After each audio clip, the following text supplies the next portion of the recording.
In the vast, red dirt expanse of the Australian outback lies a fortune so immense it rivals tech titans and Wall Street moguls. But this fortune wasn't built on code, or finance, or fame. It was carved from the earth itself. At the center of it all is Gina Rinehart, the richest woman in Australia and one of the most powerful mining magnates in the world. But while most billionaires chase attention with yachts, mansions, and cameras, Rinehart's lifestyle is cut from a different stone. Her empire is not just about wealth, but control, legacy, and raw, unfiltered influence. Gina Rinehart inherited a struggling mining business from her father, Lang Hancock, in 1992. At the time, the company, Hancock Prospecting, was far from the industrial titan it is today. The iron ore market was turbulent, debts loomed, and the global mining landscape was dominated by corporate giants like BHP and Rio Tinto. Yet over the next 3 decades, Rinehart transformed her inheritance into a mining juggernaut. Her estimated personal fortune now exceeds $30 billion, depending on iron ore prices, and her company continues to dominate global exports, particularly to China. Rinehart's wealth was not the product of luck alone. Her empire is deeply rooted in strategic negotiations, bold partnerships, and an unflinching attitude toward risk. One of her most defining moves was the development of the Roy Hill mine, a $10 billion iron ore project in Western Australia that became one of the largest single mines in the country. Backed by a consortium of global lenders and built during a period of global financial instability, Roy Hill became a symbol of Rinehart's vision and resolve. Today, it ships over 60 million tons of iron ore annually and continues to rake in billions. But what truly sets Gina Rinehart apart isn't just the scale of her mining assets, it's the autonomy. Unlike many billionaires, Rinehart doesn't answer to public shareholders or major institutional investors. Hancock Prospecting remains privately held, meaning she can wield her wealth and influence with minimal oversight. This has allowed her to maintain tight control over strategic decisions, including everything from new exploration ventures to how profits are reinvested. Rinehart's lifestyle is often misunderstood.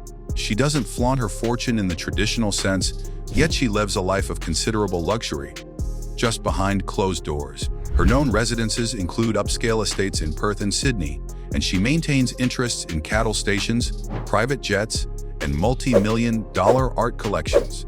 Yet she rarely appears in the gossip pages or paparazzi columns. Her public image is deliberately minimal, strategic even. She communicates through formal statements, carefully worded interviews, and tight media control. Her influence extends well beyond mining. Rinehart is one of Australia's most prolific landowners, with vast cattle holdings spread across the country. She is a major player in the nation's agribusiness sector, with strategic acquisitions in beef exports that align with rising Asian demand.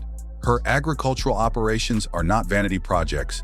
They're business decisions that capitalize on her understanding of commodity cycles and global demand. But it's not just land and minerals where her money flows. Rinehart is a significant political and media force in Australia. She has donated millions to right-leaning political causes, supports mining-friendly legislation, and advocates for deregulation, lower taxes, and industrial expansion.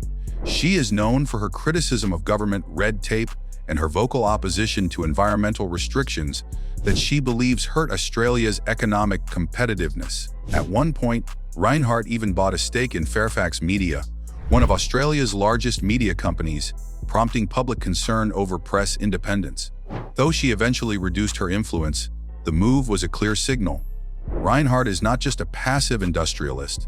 She is an operator who understands that influence in today's world isn't just about money, it's about narrative control. In terms of philanthropy, Gina Rinehart is not flashy, but she is active. She supports a range of causes, particularly those that align with her business interests or national pride. She has donated to medical research, Olympic sports programs, and veterans organizations. Notably, she is a longtime backer of Australia's swimming and rowing teams, providing substantial personal funds to support elite athletes. This isn't just a branding exercise, it reflects a deep-seated patriotism and belief in reward through merit. Still, Rinehart's public image is controversial. She has often clashed with labor unions, journalists, and even members of her own family. Her legal battles with her children over trust funds became public, revealing internal disputes over inheritance and control. Critics argue that her approach to industrial expansion often overlooks environmental consequences and worker protections. Yet supporters view her as a symbol of private enterprise success, a self-made billionaire who revived her father's legacy and turned it into an empire. Behind the scenes, Rinehart is known for her hands-on leadership style. She doesn't delegate blindly. She has been directly involved in project planning, financing, and personnel decisions, and she often negotiates deals herself. Former associates describe her as exacting, detail-oriented, and fiercely loyal to those who deliver results. She surrounds herself with a close-knit team of trusted executives, many of whom have been with her for decades. In recent years, Rinehart has been expanding her empire beyond Australia. She has explored mining projects in Africa, invested in rare earth ventures, and shown interest in lithium, an increasingly vital mineral in the age of electric vehicles and battery storage. These moves reflect her ability to adapt and pivot, even as the world shifts toward decarbonization. Unlike some fossil fuel billionaires who resist change, Rinehart appears to be strategically positioning herself within the transition, on her terms. Her approach to climate change remains one of the most contentious aspects of her empire.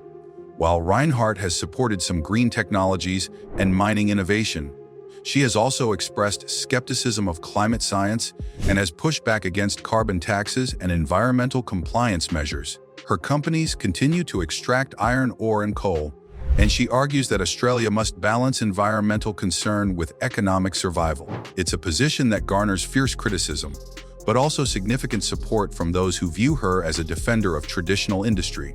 Culturally, Rinehart aligns with a broader nationalist sentiment. She believes in Australia's sovereignty, economic self-determination, and competitive advantage on the world stage. Her speeches often invoke themes of resilience, enterprise, and the need for governments to get out of the way of innovation. In many ways, she embodies a uniquely Australian version of the industrial capitalist: tough, proud, private, and unbothered by the opinions of elites or outsiders.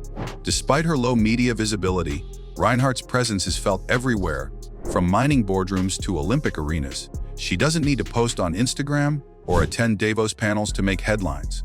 Her money works through land, legislation, resource extraction, and quiet influence. And because her company is private, her financial power flows with limited transparency, making it harder to trace, but no less significant. When it comes to succession, Rinehart has kept her plans close to the vest.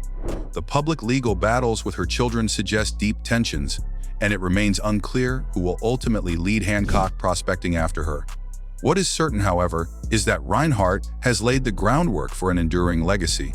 Her assets are diversified, her political network is entrenched, and her operations span sectors essential to global trade. In the end, Gina Rinehart's lifestyle is defined not by what she consumes, but by what she controls. She doesn't live like a celebrity billionaire because her ambitions go beyond fame.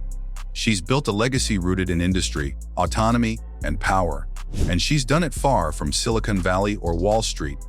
Whether viewed as a titan of enterprise or a controversial figure of Australia's economic right, Rinehart is a reminder that not all billionaires seek the spotlight. Some simply build empires that quietly shape the world.